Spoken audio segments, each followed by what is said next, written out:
छठ महापर्व के दूसरे दिन की तैयारी जो कि बहुत ही ज्यादा दृढ़ता के साथ की जाती है और बहुत ही साफ सफाई से सारी चीजें की जाती है, जो कि मैंने आपको पहले ही बताया है। तो आज मैं जो आपको बताने वाली हूँ छठ पूजा का पार्ट 2, इसमें वो सारी 2 दिन की चीजें होंगी जो कि व्रती करती हैं, जो किस तरह से करती हूँ वो सब चीजें मैं आपके साथ शेयर करने वाली हूँ। तो छठ पूजा का ये विशेष व्लॉग जरूर देखिए और मैं किस तरीके से सारी चीजों को कैप्चर कर रही वो भी मैं आपके साथ शेयर करूंगी। तो फ्रेंड्स ध्यान रखिएगा और वीडियो पसंद आए तो लाइक जरूर करिएगा। तो हेलो फ्रेंड्स, नमस्ते and welcome back my channel all in one Richa के संग। तो आज है खरना के अगले वाला दिन, जी हाँ, यानी कि दूसरे दिन जिस दिन हम सूर्य को अर्घ देते हैं, जो कि सूर्यास्त के समय हम पूजा करते हैं और अर्घ देते हैं। तो उस दिन क्या होता है, जब मैं गई मॉर्निंग में तो मैंने देखा ढेर सारे फल रखे हुए हैं। तो मुझे समझ में नहीं आया, तो मैंने पूछा कि इतने ढेर सारे फल क्यों हैं। तो पता चला कि ये सब फल जो है छठ महापर्व के जो पूजा होती है उसके लिए आए हैं। तो आरती ने इन्हें बहुत अच्छी तरीके से साफ सुथरा किया, क्योंकि ये सारी चीजें बहुत जरूरी होती हैं और इस पर्व का विशेष अंग है ये सारी चीजें। और इसमें 6 प्रकार के फल चढ़ते हैं जो कि मोटे छिलके के होते हैं, जिन्हें कोई चिड़िया ना खा सके, कोई जानवर जल्दी ना खा सके। तो इन सब चीजों का ध्यान रखते हुए इस पूजा में इन सब फलों को शामिल किया जाता है, जैसे कि पानी वाला फल यानी सिंघाड़ा, जैसे कि मोटे वाले जो नींबू होते हैं, जो छोटे से थोड़े बड़े आकार के होते हैं, उनके जो छिलके होते हैं काफी मोटे होते हैं, तो उन्हें कोई चिड़िया या कोई पक्षी आराम से नहीं खा सकता। तो इस टाइप के फल जो होते हैं जिन्हें जल्दी से कोई भी पक्षी जूठा ना कर सके, तो उन टाइप के फल्स को लिया जाता है। जैसे कि अभी हम अनानास को भी देख रहे हैं, उनका भी इस्तेमाल हम इस पूजा में ही करते हैं। तो ये सारे फल होते हैं जिनको लिया जाता है। तो 6 प्रकार के फल होते हैं जो विशेष होते हैं। और उसके बाद ठेकुआ तो माँ का भोग है ही है, जो कि मैंने आपको इससे पहले बताया है। तो ठेकुआ भी खूब ढेर सारा बना था, कुछ घी में बनता है और कुछ जो है रिफाइंड ऑयल में बनता है। और ये है चावल के जो लड्डू होते हैं, वो बहुत ही विशेष तरह का ये भी एक प्रसाद होता है जो चढ़ाया जाता है। तो आरती ने बहुत ही अच्छी तरीके से इनको घी के साथ और गुड़ के साथ लपेट के बनाया है। एक बात और, इसमें किसी भी तरह का चीनी का प्रयोग नहीं होता है। इस फल में मैं देखती हूँ जितने भी व्रत में जो भी चीजें बन रही थी, सब जो है या तो गुड़ से बनता था या गन्ने के रस से बनता था। तो ये भी विशेषताएं हैं। अभी क्या है, जैसे अर्घ देने का टाइम हो रहा था, शाम का समय होने वाला था, तो 4 बजे के पहले पहले ये सारी चीजें कंप्लीट करनी होती, यानी जो दौरा होता है, यानी जो डलिया होती है और जो सूप होता है जिसमें हम फल चढ़ाते हैं और इसी में ही अर्घ देना होता है। तो इनको खूब अच्छी तरह से भली प्रकार से सजाया जाता है, जो कि आप देख सकते हैं कितनी खूबसूरती के साथ इस जो है जिसमें सूप जिसे कहते हैं, जिसमें हम चावल या गेहूं पछोड़ते हैं, वो जो है उसको बहुत अच्छी तरह से सुंदरता के साथ सजाया जा रहा है। और हर छोटी छोटी चीजों का ध्यान रखा जाता है, क्योंकि इस छोटे से ही सूप में इतनी सारी चीजें कैसे आ जाती हैं, ये भी अपने आप में कला है। और ये सब नहीं कर सकता, वही कर सकता है जिसके अंदर ये गुण होता है। तो आप देख सकते हैं छठी मैया की जो सूप और दौरा है कितनी अच्छी तरीके से सजा दिया गया है और इसमें हर चीज रखी गई है। और अब ये देखिए बन चुका है। तो ये पूरी तरह से तैयार है घाट पे जाने के लिए। और घाट पे जाने से पहले पूरी तरह से तैयारी होती है, जैसे एक दुल्हन का श्रृंगार होता है उसी तरीके से पूरी तरह से तैयार हो करके देखिए आरती जा रही है। और इसके पहले मैं इसको जो है सुहाग दे रही हूँ। अब पूरी तरीके से हम लोग कंप्लीट हो चुके हैं घाट पे जाने के लिए। तो सारी चीजें क्या है, एक बार में ही जाती हैं। तो जितना सामान पूजा का होता है वो दौरा में रख दिया गया है। और कलश जिसपे हम दीपक जलाते हैं वो देखिए आरती के हाथ में है। और ये वही रखते हैं, कलश वही रख सकते हैं जो व्रत रखते हैं। तो आरती ने व्रत कर रखा है, तो ये कलश उसी के हाथ में होगा। और दौरा जो है घर का जो भी बड़ा सदस्य होता है वो अपने सर पे रखता है, जिसके अंदर सूप भी होता है। तो ये सारी चीजें जो है अब जा रही हैं घाट पे। हर जगह का एक टाइम होता है, सूर्य अस्त होने का, सूर्योदय होने का। तो उसके टाइम के हिसाब से सारी चीजें पहले से ही थोड़ा सेट कर ली जाती हैं, जिससे थोड़ा बैठने के लिए और जगह जो मिलती है उसके लिए थोड़ी सी आसानी हो जाती है, जिससे हम सारी चीजों को अपने जो है वेदी पे जाके सजा सकें। तो इस तरीके से देखिए भैया जो है दौरा लेके निकल चुके हैं। हालांकि बहुत सारी चीजें होती, इतना भार कैसे सर पे संभाला जाता है ये तो वही जानता है जो इस तरह से रखता है। ये बहुत सारी चीजें इसके अंदर हैं। तो मतलब नॉर्मल आदमी तो इसको नहीं उठा सकता, पर कहते हैं ना माँ का प्रभाव है तो इसलिए कुछ भी हो सकता है, कुछ भी संभव है। तो इस तरीके से बाकी की चीजें लेकर के हम लोग जो है अपने घाट के लिए रवाना हो गए। थोड़ी दूर पे ही हमारा जो है छठ मैया का घाट बना हुआ है, तो वहां से थोड़ा हम लोग पैदल चल के ही इस तरह से जा रहे थे। और रास्ते में बहुत सारे लोग ऐसे थे जो व्रत रखे थे, वो सभी लोग जा रहे थे। तो देखने में बहुत आनंद आ रहा था, क्योंकि ये सारी चीजें हम लोगों के नसीब में समझ लीजिए आ गई हैं और हम लोग ये सब चीजों को देखते हैं। पहले ये सब चीजें नहीं देख पाते थे, पर अब जो है लगता है कि हाँ, अब हम ऐसी जगह आ गए हैं कि हमको वो सारी चीजें देखने को मिलती हैं। और इस तरह से कुछ ही पल में जो है हमारा घाट आ गया था और हम जाकर के अपनी बेदी पे बैठ गए थे। और बेदी तो कल आरती ने पूजी थी, मगर आज भी ये बेदी पूजी जाएगी। तो इस तरीके से सारी चीजें जो भी दौरा में होती हैं, जो भी हम सारा सामान लेकर के आते हैं, जो भी चीजें हैं वो सब जो है माँ को अर्पित होती हैं। तो थोड़ी थोड़ी करके मैं सारी चीजें निकालती जा रही थी और आरती से लगाती जा रही थी, क्योंकि एरिया जो है काफी कंजेस्टेड हो जाता है, क्योंकि इतने सारे लोग होते हैं, सबको अपना अपना रखना होता है। तो इसलिए थोड़ी थोड़ी चीजें निकाल करके जो बेदी थी उसके ऊपर रखी गई, बेदी को पूजा गया, आरती की गई। और इस तरीके से फिर आरती जो है अंदर घाट में उतर रही थी, क्योंकि टाइम हो रहा था, जो है सूर्य अस्त होता है, तो उसके पहले जो है घाट पे ही स्नान किया जाता है। तो स्नान करने के पश्चात ही सूर्य को अर्घ्य दिया जाता है। तो अर्घ्य देने के लिए घर के जितने भी सदस्य होते हैं सबको पहले से ही इनवाइट कर लिया जाता है, जितने भी लोग होते हैं। तो ये देखिए बेदी को भी मैं देखती जा रही थी, क्योंकि इसमें दिया कम तो नहीं हो रहा है, ऐसा तो नहीं बत्ती बुझ रही, इन सब चीजों का भी ध्यान रखा जाता है। और जैसे ही सूर्य अस्त का समय होता है, वैसे ही सब लोग जितने भी घर परिवार के सदस्य होते हैं वो सभी लोग जो है दूध का अर्घ देते हैं, कुछ लोग पानी का देते हैं, जैसा जो मानते हैं उस हिसाब से सारी चीजें की जाती हैं।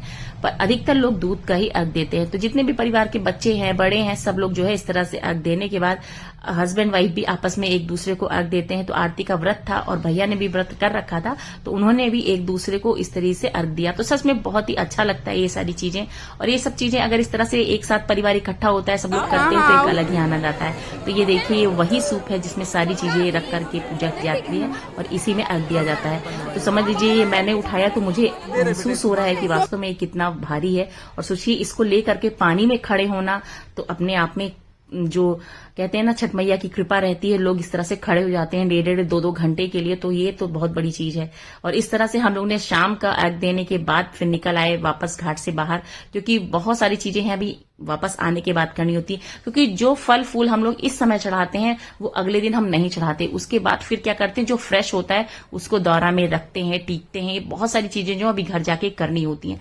तो मतलब जैसे हम लोग मॉर्निंग में आते वक्त करते, सेम यही सारी चीजें जो हम लोग हैं रात में सारी चीजें करके रखते हैं, और जिससे कि जल्दी से जाकर के, क्योंकि सुबह बहुत जल्दी आना होता है। तो ये देखिए सुबह का जो है सब कुछ तैयार हो गया है और इस तरीके से इसे फिर से हम लोग लेके जा रहे हैं। पर ये इसमें जो सारी चीजें अभी रखी गई हैं वो सारी चीजें फ्रेश हैं। और अब तो आपको समझ में आ ही गया होगा कि 2 जोड़े में चीजें क्यों ली जाती हैं। इसी वजह से ली जाती हैं कि जब हम मॉर्निंग में अर्घ दें उसका जो सारी चीजें हैं वो अलग होती हैं, और जो हम इवनिंग में अर्घ देते हैं उसकी सारी चीजें अलग होती हैं।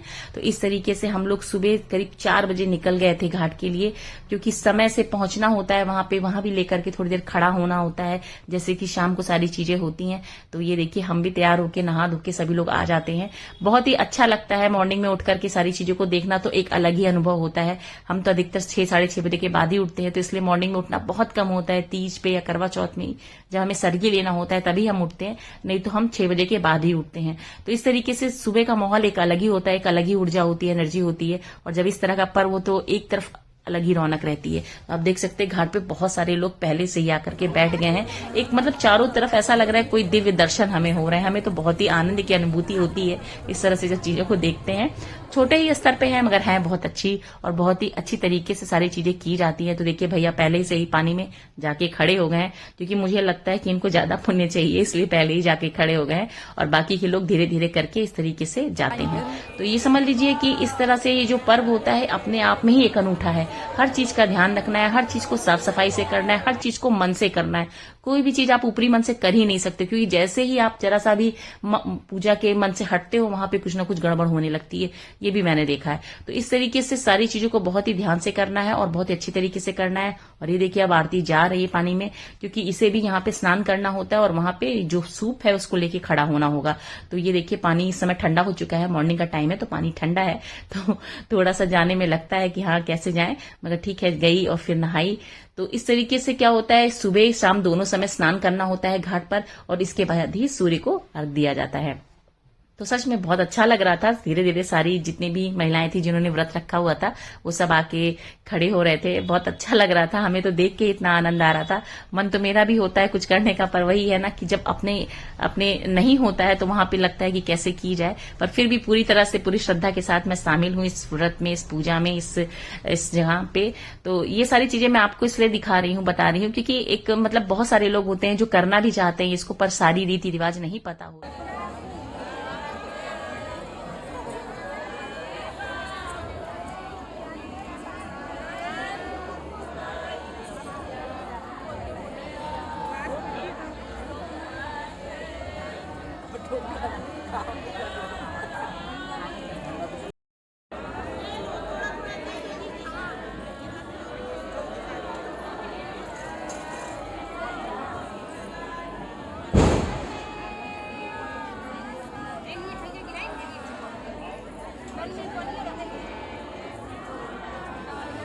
और पूरे घाट पे आप देख सकते हैं कि बहुत सारे लोग आ चुके हैं और सब लोगों ने कहीं कहीं पे आप गन्ना भी दिखाई दे रहा है।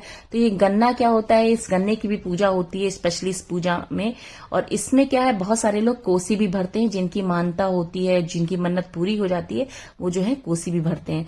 तो इस तरह से थोड़ी ही देर में 6:20 का टाइमिंग था सूर्य अर्घ का। तो ये देखिए टाइम भी हो गया था, मेरे हस्बैंड भी टाइम से आ गए थे, मुझे बहुत अच्छा लगा।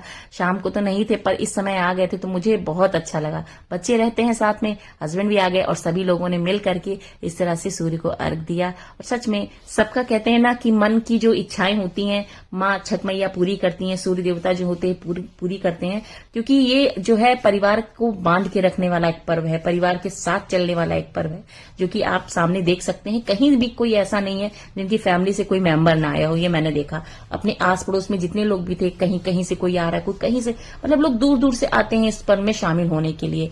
तो मैं तो बहुत भाग्यशाली हूँ, बहुत भाग्यशाली मानती हूँ कि मैं आरती की वजह से इस पर्व में पूरी तरह से शामिल हूँ और सच में बहुत ही आनंद आया। तो इस तरीके से आरती में अर्घ देने के बाद वहां पे जो है एक दूसरे को अर्घ दिया और फिर जितनी भी चीजें होती हैं उनको क्या होती चढ़ाई जाती हैं, जो चौकी होती है। और पूजा करने के बाद क्या होता है, थोड़ा सा जो है धूमी दी जाती है या फिर कह लीजिए अगियार किया जाता है। तो इसकी भी तैयारी मैंने कर दी थी कि जैसे ही आरती पानी से निकले वो तुरंत जो है आकर के अगियार कर ले, क्योंकि ये भी करना जरूरी होता है। तो एक तरह से पूरा कंप्लीट जो है पैकेज होता है, ये पूरा जो पर्व होता है या त्योहार कह लीजिए या इमोशन कह लीजिए, आस्था कह लीजिए, ये तब तक कंप्लीट नहीं होती जब तक कि हम किसी चीज को पूरी तरह से कंप्लीट नहीं करते।